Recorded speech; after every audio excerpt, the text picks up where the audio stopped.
Alors, j'ai reçu la requête de mon patient. Je me suis assurée avec celui-ci que c'était le bon. J'ai demandé son prénom et son nom. Il m'a bien répondu. Sinon, il y aurait possibilité de vérifier avec son bracelet d'hôpital. Il vient de l'urgence. Ensuite, je me suis assurée qu'il y avait bien la signature et le numéro de permis du médecin. J'ai regardé aussi les renseignements cliniques. Il y a des petites modifications que je vais devoir appliquer à mon protocole. C'est pour un scan C- thoracique avec intervention. Donc, j'ai demandé aussi, j'ai posé un questionnaire à mon patient, s'assurer s'il y a des allergies, préparation, etc.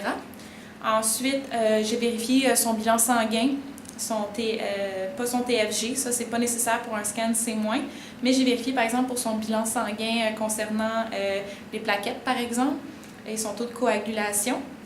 Si les plaquettes sont trop élevées, il y a risque de caillot. Et si, par exemple, les plaquettes ne sont pas assez élevées, et là, il y a un risque à ce moment-là d'hémorragie.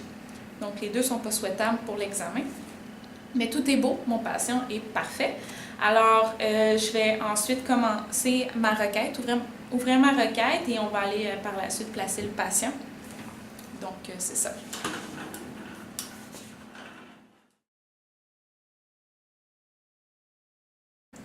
Alors, on va ouvrir une nouvelle requête. On fait patient register.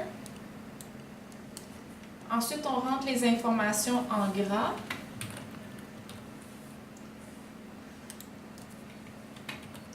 Moi, je remplis pour le prénom aussi. On met l'identification, le dossier du patient, la date de naissance,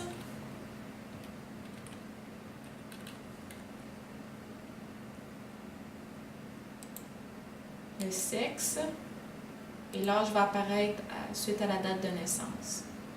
Quand tout ça c'est rempli, on fait examen. Une nouvelle fenêtre est apparue.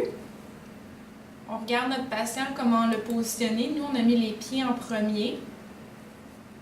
Souvent, c'est plus agréable pour les patients qui ont un peu de claustrophobie. Ensuite, on va sur le thorax du personnage ici. Et on fait thorax standard. Pour la langue, toutes les informations ici, normalement, on ne touche pas. Mais en stage, c'est bien important de bien choisir la langue parce que des fois, les patients ne comprendront pas les consignes données et c'est nuisible à l'examen.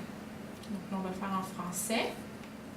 Ensuite, quand tout ça est sélectionné, on fait OK.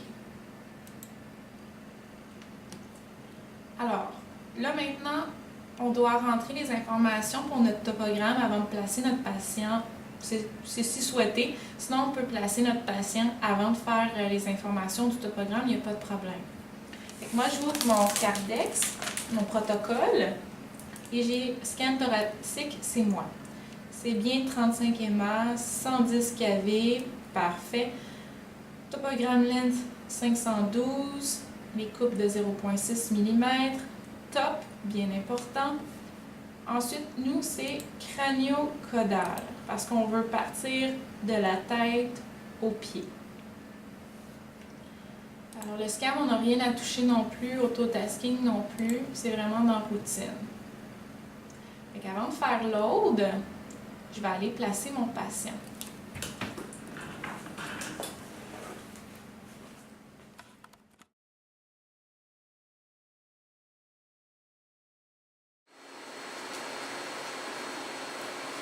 Alors, pour l'examen à l'école, c'est pas nécessaire de mettre un oreiller. C'est juste que pour le stage, par exemple, c'est intéressant pour le confort du patient. C'est sûr que là, on ne fait pas une tête, on fait un thorax, donc il n'y a pas d'artefact possible avec l'oreiller. Ensuite, on va lever les bras pour le dégager du thorax. En stage, si le patient est incapable de se rendre jusqu'au bout, mettre des petits oreillers. Je tiens à préciser aussi que je travaille avec des gants non stériles parce que des fois les patients, il y a de l'urine, ils peuvent vomir aussi. Des fois, il y en a qui ont mal au cœur, arrivé au scan, tout ça. Alors, c'est juste pour être prêt puis la salubrité. Fait qu'on essaie de rendre ça le plus confortable possible pour le patient. Ensuite, si la jaquette ou les draps, s'assurer que ça ne soit pas proche du mécanisme de la table. Alors le rentrer le plus possible.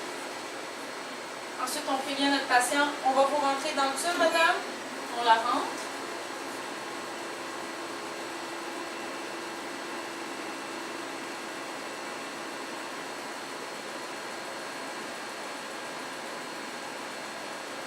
Pour le centrage, pour le thorax qu'on est en train de faire, ça va être à la moitié au plan médian coronal. Ensuite, ça va être aussi au niveau de C4, plus ou moins la glande thyroïde.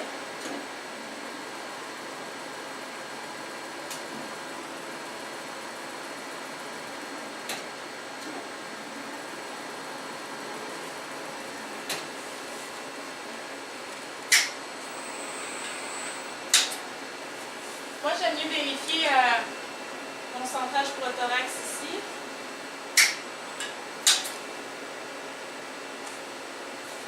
Chacun développera sa méthode.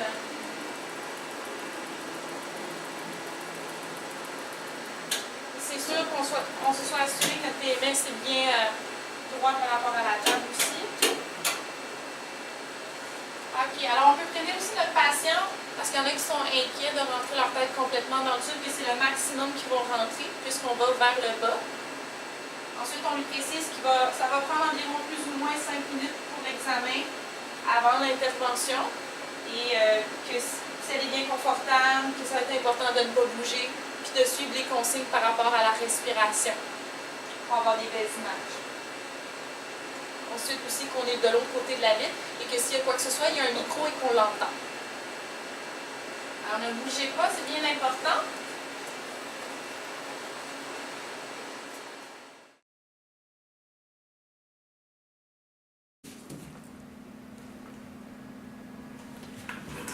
Alors là, maintenant qu'on a placé notre patient, on avait bien rentré nos informations, il nous manque juste à faire load.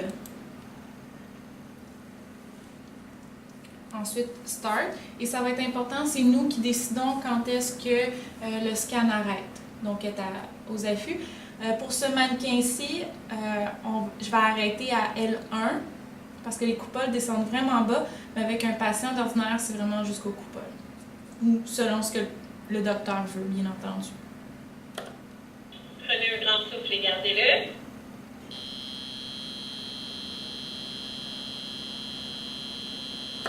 Vous pouvez respirer. Là, j'en ai bien trop pris.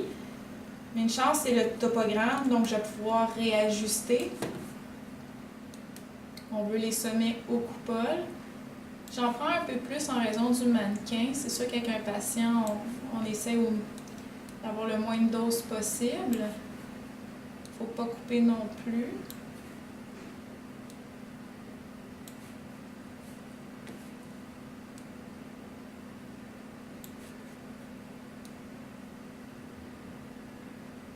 OK. Là, on remplit les informations aussi par rapport à ce qu'on a pour les reconstructions.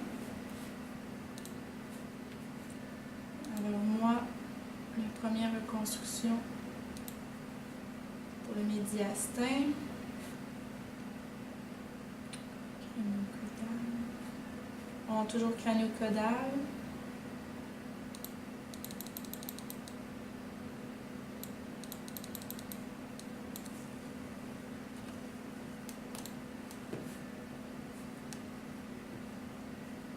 Pour la première, la deuxième,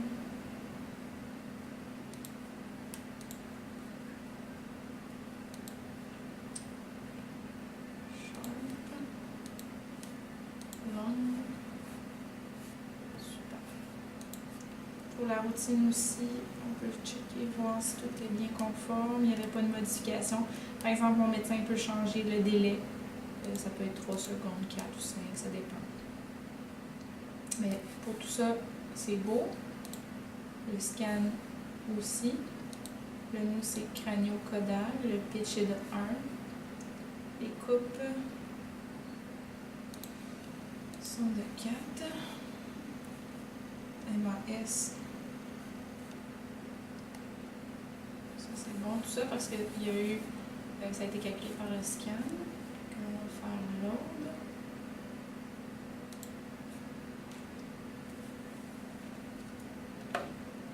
On déplace.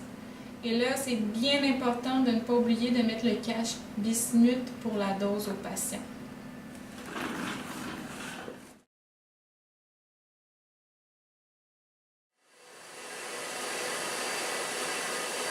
On l'applique sur le thorax. Bien important de ne pas bouger.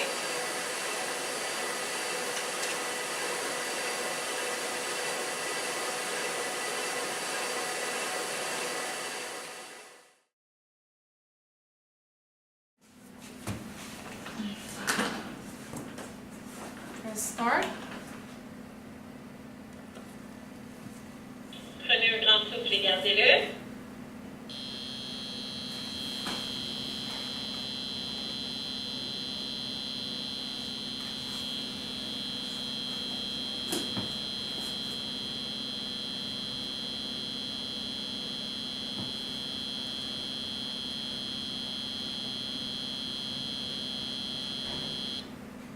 Vous pouvez respirer. D'ordinaire, les reconstructions se font des fois automatiquement. C'est pour ça que moi, je les ai faites au début, mais des fois, il faut vraiment l'appliquer. Donc, on marque Recon. Parfait. On peut voir avec notre image initiale tout ce qu'on... Si on a tout. Alors, j'ai mes coupoles. Je vais aller voir jusqu'au sommet. Je ne coupe pas. Parfait.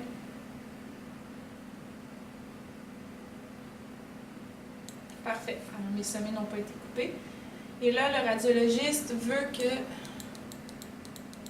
ma coupe soit ici, au niveau de la crosse aortique. Il veut faire une biopsie environ à ce niveau-là. Alors, on fait défiler les images jusqu'à ce qu'on a celle que le radiologiste désire. Ensuite, clic droit sur le thorax Add Scan.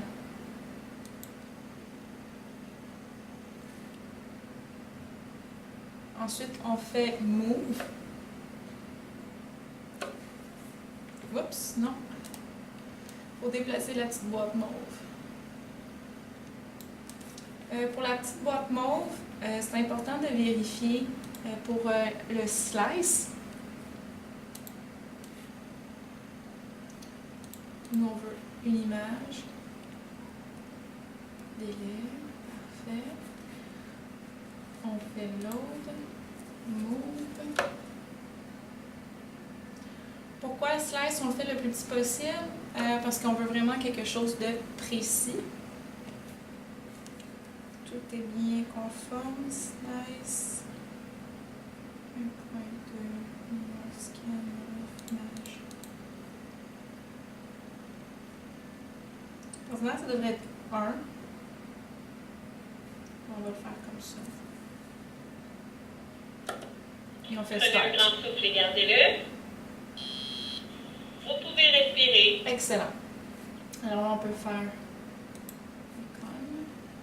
C'est pas nécessaire. Juste pour débugger, pour retirer ça de mon ordinateur. Là, on ne déplace pas la table. On va pouvoir rentrer dans la salle et faire l'intervention avec le radiologiste.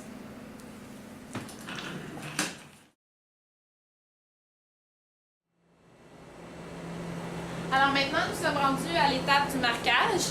Pour cette étape-ci, on a tendance aussi par réflexe de sortir tout de suite le patient, mais c'est vraiment important qu'il ne bouge pas parce que quand on a fait notre séquence en scan, la dernière image, ça va permettre avec les rayons d'indiquer au radiologiste où indiquer son marqueur. Alors on fait juste retirer le cache bismuth, tirer la jaquette pour découvrir le patient et permettre au radiologiste de mettre sa marque.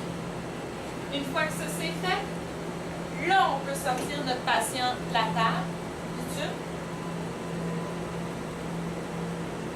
Une fois qu'il est sorti, là nous on s'en va préparer notre plateau stérile, la jaquette stérile du radiologiste et ses gants stériles. Alors ça c'est la prochaine étape à faire.